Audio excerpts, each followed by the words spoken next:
Hello, good evening po sa inyo sa lahat po natin mga kaagapay. Ito po si Kabong. Magandang gabi po. Nag-live na naman po ako kanina. Kala-live ko lang dahil doon po sa nag-TikTok.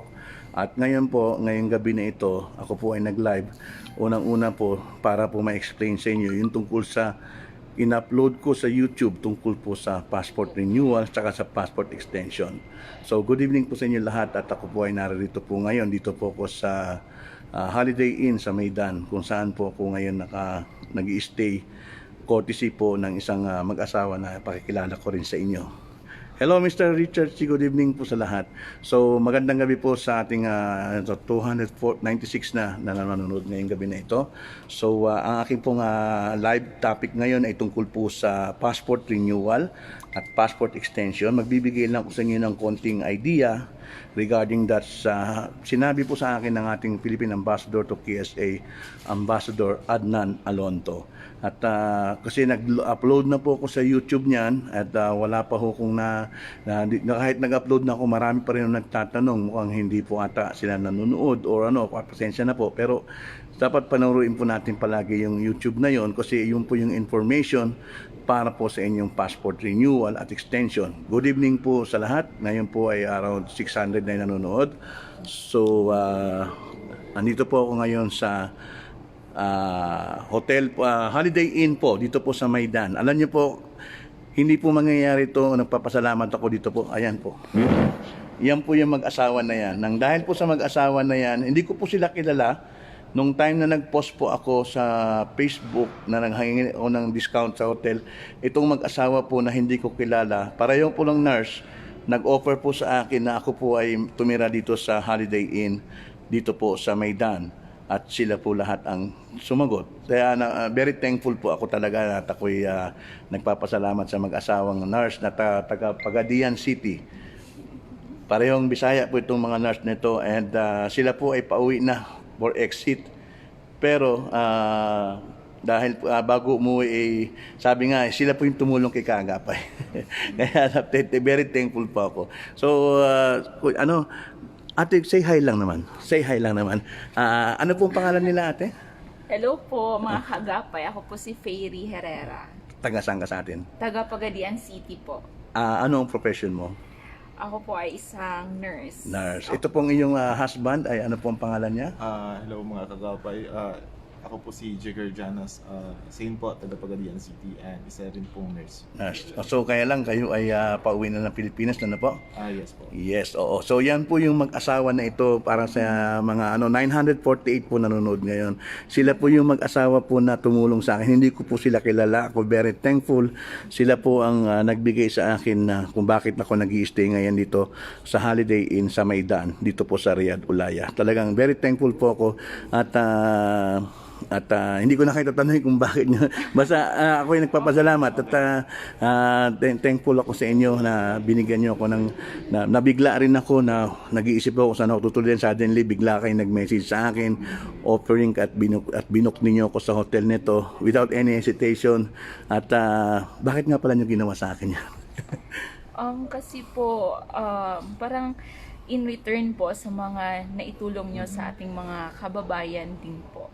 At least sa kakaunti lang din, kahit ito lang po ang ma-offer namin, at least po may naitulong kami sa inyo. Salamat talaga. So ayan po. So ayan po mga mayroon tayo nanonood 1,100 po na kababayan natin. Ayan po yung mag-asawa po na ito na parehas nurse at taga Pagadian City. So talaga mga Bisaya talaga, no. Ay marami nagsasabi mabuhay na mag-asawa. So thank you very much again from the bottom of my heart. Tapos balik ako ngayon sa aking so bago ko po sasabihin yung tungkol sa passport po. Meron po tayo, anito po sa hotel po, dito po sa Holiday Inn. Meron po akong mga nakakausap ng mga waiters. Gusto ko lang po ma-share nila kung ano yung kanilang naramdaman tungkol po doon sa pagiging sa no work, no pay para makapagbigay po ng inspirasyon sa inyong lahat. Yan, nakita po nyo, ito po, waiter po ito sa, medyo madilim dyan, sir, dito kasi ng konti. Yan, so ito po ang, ano po pangalan nila? Joseph po. Joseph, tanggalin mo muna yung mask mo para makita ka na. Yan. Yan. Ang gwapo. Oh. So, ang tangkad pa. So, Joseph, ano pa ano? Magandang gabi po mga kagapay. Ako si Joseph Arandia, taga Cavite. Taga Cavite. Anong trabaho mo rito sa Holiday Inn? Waiter po sir. Waiter ka. Waiter. So, despite of the pandemic, hindi ka nadamay at gusto mong umuwi ng Pilipinas katulad ng mga ibang mga taong umuwi sa atin sa Pilipinas. Bakit hindi mo naisipang umuwi ngayong pandemic na ito? Bali, napaisip po ako sa pandemic na to na nakaltas po kami ng 40%, bali 60% lang po yung nare-receive namin salary. Mhm. Then, kaysa umuwi po, na hirap din naman po ang buhay sa Pinas, nag-stay na lang po ako rito kahit nakaltas yung salary namin. Mhm. Anong dahilan? Bakit na nag-stay ka lang dito? Dahil alam ko po sa Pinas is mahirap din ang trabaho at pandemic lahat po dito sa atin. Kaya ayaw binabuti ko ma-standby. pong mag-stay Oo. at may umaasa po sa akin at ayaw ko pong ma-standby. At least good decision po yung ginawa ninyo, no? Na ikaw ay hindi na muna umuwi ng Pilipinas dahil nga sa hirap ng buhay sa atin. At so yan, ito sa mga kababayan po natin na kung may pagkakataon po, kung may trabaho pa naman kayo at kumikita kahit for the time being, kaysa naman umuwi kayo sa atin sa Pilipinas at pagdating sa atin ay wala kayong pagkakitaan. So katulad po nito si kabayan na nag-stay po dito temporarily, para lang may sustain siya panghabol po niya sa pamilya. But of course, kung talagang wala nang kinikita, yun, it is the time na umuwi na. Opo. Pero kung okay pa naman, kaya pang pagtiyagaan, di ba, no? Para lang sa pamilya, so gagawin Tama talaga. po yun. So, gaano ka nakatagal sa Saudi? Almost 6 years na po. 6 years Pa ka 6 na. years ko na po Six. ito. Then Oo. matatapos na po ako within 10 months po. Matapos Oo. na po ako. So 10 months na lang yung paghihintay, so Apo. uwi na naman sa Apo. Pilipinas. So, yun ang importante. So, batiin mo yung mga kababayan natin, no? Meron kang 1,200 nanonood ngayon. Magandang gabi po sa lahat. Magandang umaga po sa Pilipinas. Kamusta po kayo mga kagapay? Tama. Yes, oo. So, ayan. So, siya po ay naka-stay dito, nagkatrabaho po dito po sa Holiday Inn sa Maidan, kung saan po ko tumutuloy ngayon. And courtesy po talaga sa ganyan, sa mga mag-asawa na ito. So, ayan po, yun. So, sir, sige sir, natin baka na-istorbo pa kita at alam ko naman marami pang ginagawa. So, thank you very much. At makahingin na ako kayo ng cappuccino. Okay po, wala problema. Kaya ako ng cappuccino Okay, siguro magsalita na ako ngayon, ha? Okay, so ayan po. So, ayan po yung mag-asawa. Oh. Ayan po. Hanggang ngayon nagpapasalamat ako sa kanya talaga sa binigay nila sa aking pagkakataon po. Okay, so balik na po tayo ngayon sa main topic po natin regarding po sa passport renewal. Last Monday po, nasa bahay po ako ng ating ambassador, Adnan Alonto, at in-interview ko po siya tungkol po sa problemang nararanasan ng marami ating kababayan regarding po sa pagre-renew ng kanilang passport. Okay. So, the reason po, kaya pala hindi nakakapasok yung inyong mga appointment sa passport, sa email address po na binigay po, pinrovide po ng Philippine Embassy, dahil po nagbe-breakdown po o bumabagsak po yung system nila dahil sa traffic. Ang ibig po sabihin ng traffic, meron pong sabi ni Ambassador, around 600,000 po yung pumapasok po ng emails at hindi po kinaya yon ng kanilang system at kaya po bumibigay. Pero sinabi sa akin ng Ambassador Adnan Alonto na starting September 13 ay meron na pong pagbabagong mangyayari sa pagre-renew ng passport. So mga kababayan natin na sa Riyadh area, nasa Al-Khobar, nasa Qasim and other nearby places po na sakop ng Philippine Embassy sa Riyadh. Ito po ang sabi ng ating ambassador, in case na hindi pa ho niyo napanood yung YouTube channel natin explaining po sa passport renewal. Simula po sa September 13, meron na pong ibang party, third party po na involved po sa pagre-renew ng passport ninyo. So, sa ngayon, ang renewal po ng passport ay nasa Philippine Embassy. Wala pa hong embassy on wheels na nangyayari. Pero simula September 13, meron pong tinatawag na VFS na siya pong global, na siya po ngayong in charge or panibagong company po na siya pong magre-renew ng inyong mga passport.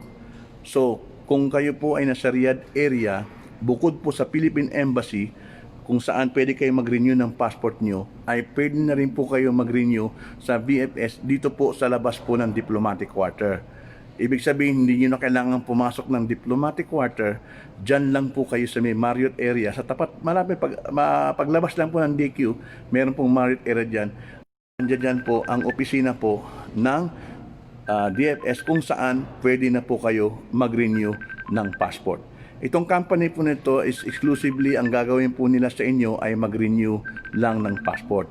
So ibig sabihin, bukod po doon sa email address po na ipoprovide po ng ating Philippine Embassy, meron na rin pong ibang email address kung saan po kayo mag-login para makapag-appointment po para pag-renew ng inyong mga passport.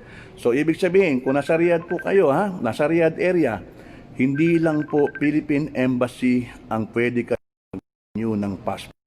Meron pa hong ibang yung pong VFS po na nasa labas po ng DQ kung saan pwede kayo mag-renew ng inyong passport. September 13 po yan. Yan po ang sinabi ni Ambassador Adnan Alonto sa ating panayam sa kanya nung Monday.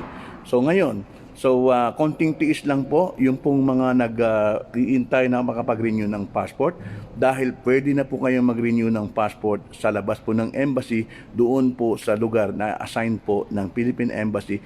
Ia-anunsyo po yan sa advisory ng ating Philippine Embassy. Yan po. Ngayon, hindi lang po yun. Kung kayo po ay nasa Alcobar area, nasa Damam, nasa Katip, nasa Hupop, lahat po ng mga nasa Eastern Province, hindi nyo na po kailangan pumunta ng Riyadh para magpa-renew ng passport. Dahil bukod po sa Riyadh, outside the diplomatic quarter, ito pong BFS, meron din pong BFS na itatalaga sa Alcobar mismo. Sa Alcobar mismo, itatalaga itong opisina to kung saan doon na kayo magre-renew ng inyong passport. Ang ibig sabihin, hindi niyo na po kailangan pumunta ng Riyadh ng Philippine Embassy para mag-renew ng inyong passport. Doon na po kayo sa Alcobar. I-announce din po ng Philippine Embassy kung saan po ang exact location sa Alcobar kung saan po kayo magre-renew ng inyong passport. So ito, masisave po yung time ninyo sa biyahe pagpunta ng embassy, pamasahe, yung hotel accommodation and other expenses. Doon na po kayo. Of course, kailangan po ng appointment yan. Pero yung appointment po na hinihingi na tinatanong ninyo ay hindi na po yun yung sa appointment system ng embassy. Meron pong bagong appointment email addresses po na ibibigay po kung saan doon po kayo mag-appointment. Halimbawa, kung kayo po ay nasa Alcobar, pwede po nyo doon i-appointment at doon po kayo magre-renew ng passport doon po sa Alcobar.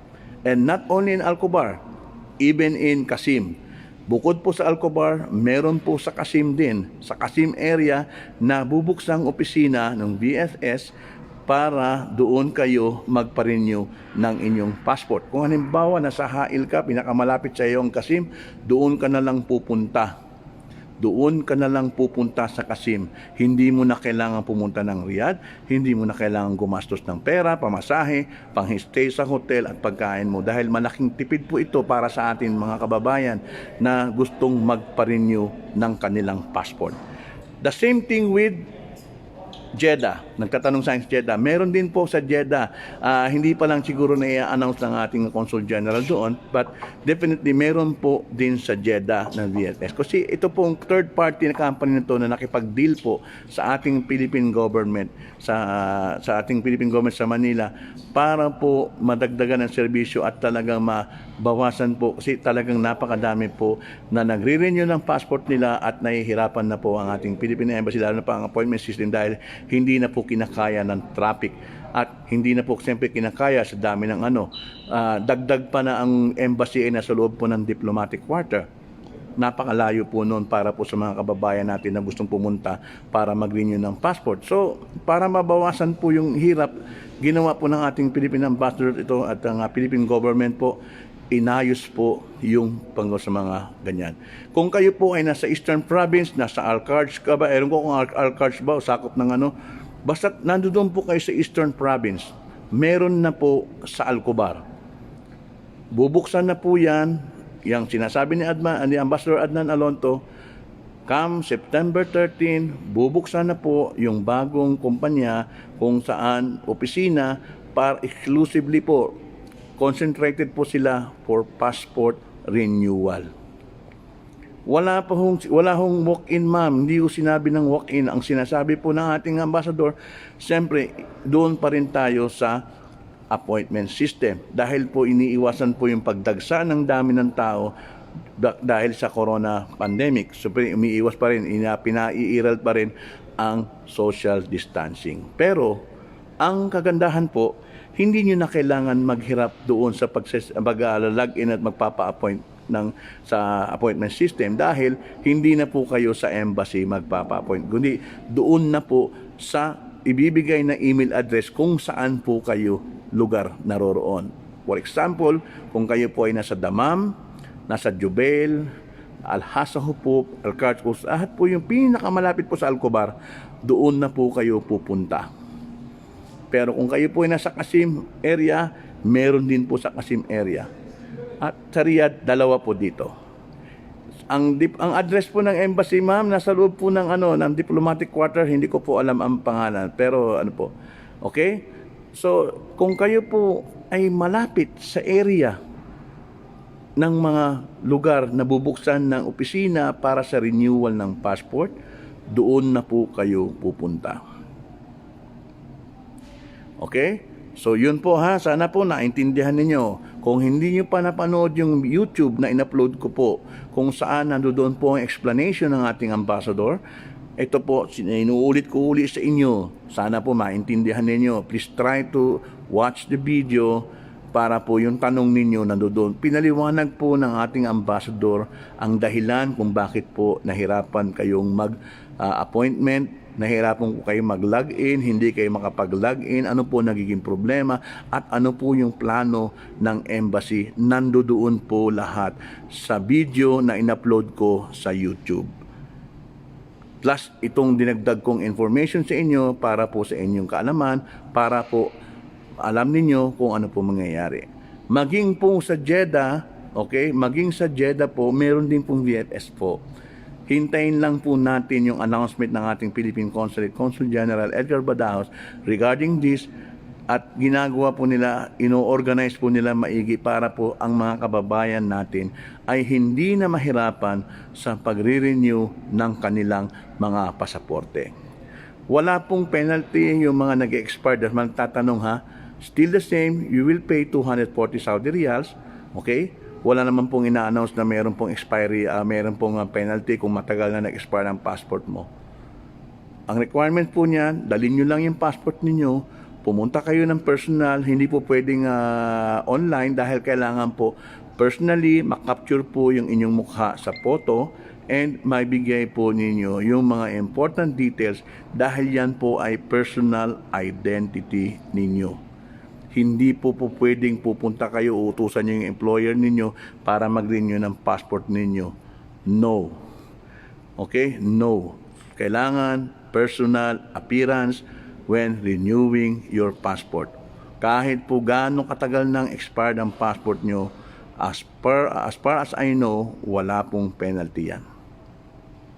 Okay? So yan po. Ngayon, bukod po dyan, nabanggit din ni Ambassador, hindi ko na masyadong maalala yung tungkol sa Embassy on Wheels, pero magkakaroon sila itong September na ito ng Embassy on Wheels din. So pinafinalize pa nila at i-announce naman po nila pag talagang confirm na yan. Yun pong link, lahat po ng mga details, information regarding sa bagong opisina at bagong appointment system, hintayin po natin ang advisory ng Philippine Embassy. Lalabas naman nila sa website nila yan, isi-share nila sa Facebook nila yan para po malaman nating lahat. I hope this information po na napaparating ko sa inyo ay magbigay po sa inyo ng tamang kaalaman kung ano po ang gagawin ninyo para po sa pagre-renew nyo ng passport para po hindi kayo nahirapan. Pasensya na po sa mga ibang bansa. Ang pinag-uusapan po natin ngayon dito na bansa ay Saudi Arabia. Saudi Arabia. Ang ating Philippine Embassy po sa pangunguna po ng ating Ambassador Adnan Alonto, meron pong ilalabas na bago at talagang latest talaga na ang dagkaragdagang opisina sa pagre-renew ng passport, sa labas na po ito ng diplomatic quarter sa Philippine Embassy dito sa Riyadh. So sa embassy sa Riyadh, dalawa na po yan. Isang nasa DQ o yung diplomatic quarter at yung isa po nasa labas. Nasa labas lang po ng DQ, ang alam ko nasa may Marriott area. At yung mga nasa Al-Khobar, nasa Eastern Province, nasa Jubail, Dammam, Al-Hassa, Dhahran, hindi niyo na po kailangan pumunta ng Riyadh. Doon na po kayo sa Al-Khobar magre-renew ng inyong passport dahil meron na pong opisina na exclusively for renewal ng passport. At ganun din po sa Qasim. Ulitin ko yan pinapaulit natin yan para po at least maintindihan ninyo. Okay? So yun po ang pinaka-importante. Hindi na kayo mamamasahe, hindi na kayo gagastos, sasakay ng eroplano o sasakay ng bus, mag-i-spend ng time, magpapaalam sa amo, mag-i-spend ng time paying hotel bills and other expenses, pagkain. Yan po ay isang magandang balita at makakagaan po yan sa mga kababayan natin, lalong-lalo na sa mga nagtatrabaho sa bahay na hirap makalabas at makahingi ng access dahil hindi naman po agad pinapayagan ng kanilang mga employers. Again and again, Al-Khobar po may opisina na para sa renewal ng passport. Kung ikaw ay nasa Eastern Province, you can go there directly, but please mag-online appointment muna kayo. Pero yung online appointment na hindi na yan sa embassy, nasa labas na ipoprovide po ng embassy ang lahat ng details regarding po sa renewal ng passport. Ganon din po sa Jeddah, meron na rin po sa labas. Kaya lang, hindi ko pa nakakausap sa ating Consul General, pero definitely lahat po yan meron. Okay po ba, mga kaagapay? So, kung hindi po kayo satisfied sa aking explanation, you can check my YouTube videos. Nandoon po yung interview ko sa ating Ambassador Adnan Aloto. Ulitin ko ulit. Okay, may mga nagtatanong pa iba.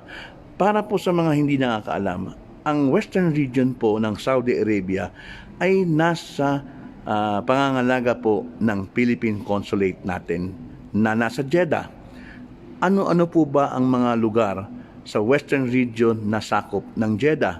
Unang-una po Taif, Makkah, Yanbu, Madina, Lodj, Tabuk, Abha, Asir region, Najran, okay, and Jisan, and yung mga areas po na yan. So Haiba. So yan po ay nasa under the jurisdiction of the Philippine Consulate General.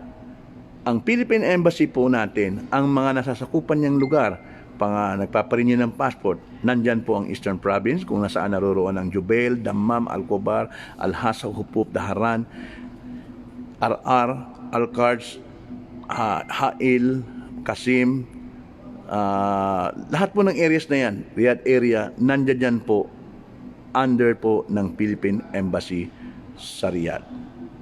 Nagtanong na naman sa Taif, paulit-ulit ako ma'am. Ang Taif po ay sakop ng Jeddah. Philippine Consulate, wala pong ibang pwedeng mag-renew ng passport ninyo kundi sa loob po ng Philippine Consulate and Philippine Embassy. Pero ngayon pong September 13, may third party na po na authorized po ng Philippine government to conduct specifically passport renewal po. Kung wala ng passport, okay, mamaya po tayo, babalik tayo niyan sa wala ng passport. Okay, yun po yung aking sinasabi. Ngayon, bukod po doon sa renewal ng passport, mayroon pa rin nung sinabi sa atin ng ambassador with regards to the extension of passport. Dahil tinanong ko po sa kanya lahat to. Dahil ako po ay nakakatanggap ng inyong mga tanong. Sir, paano kami expired ang passport namin? Saan kami kukuha? Sir, paano kami wala kaming passport? Paano kami uuwi? Sir, hindi kami makapasok dahil Kaya nga po ito, nandito po ako sa Riyadh para po personal kong makausap si ambassador para makakuha ko ng tamang information at ma-share ko sa inyo para hindi na po kayo mahirapan. Ngayon, doon po sa extension po ng Aljub po, sa Riyadh po yun. Ngayon po, doon po sa extension ng passport. Sabi sa akin ni Ambassador Adnan Alonto, ang Philippine Embassy po ay naglaan ng araw para sa extension ng passport. Ito po ay tuwing Sabado. Ang Philippine Embassy, para sa kanyang kaalaman, ay 7 days a week po nagtatrabaho na for passport renewal at ito pong passport extension na nilaan nila sa araw ng Sabado. Lahat po kayo, pag expired ang passport ninyo, pauwi na kayo ng kahit expired na daw. Kahit, take note, kahit expired na daw, pwede pa rin yan nilang i-extend for up to 1 year para kayo ay makauwi ng Pilipinas at doon na kayo magpa-renew ng inyong passport. Okay? Naku, may naghahanap ng divorce paper. Hindi ko kung masasagot yung divorce paper, ma'am. Dito sa passport muna. So, ngayon, extension ha, extension yan. Kung ang passport nyo expired at pauwi na kayo ng Pilipinas at nahihirapan kayong umuwi, mag-online appointment po kayo sa Philippine Embassy for the extension ng inyong passport para mabigyan kayo ng slot, makapunta kayo sa loob ng embassy ng araw ng Sabado para po ma-extend ang inyong passport para makauwi kayo ng Pilipinas. Okay? Yan po ha. Ganyan po yung sinasabi ko ha. Kaya po ay ang passport extension, kayo po ay binibigyan ng Philippine Embassy ng araw ng Sabado to extend your passport at mag-online lang po kayo ng inyong appointment para makakuha po, ma-extend po inyong passport for another year para po kayo makauwi. Kung halimbawa, may nagtanong isa kanina, paano kung walang passport at pauwi na kayo ng Pilipinas? So, hindi naman kayo makapag-extend ng passport nang wala kayong passport. Pwede pa rin nung kayong umuwi through the use of the travel documents. Kahit po wala kayong passport, kung meron pong travel documents na inisyu ang ating Philippine Embassy, nakakauwi po kayo ng Pilipinas. Okay? So, wala po kayong dapat ikabahala. Mga kababayan ko, mga kapwa ko OFW, yan po ang sinabi sa atin ni Philippine Ambassador Adnan Alonto na akin po siyang interviewin nitong Lunes, araw po ng Lunes, dito po sa Riyadh.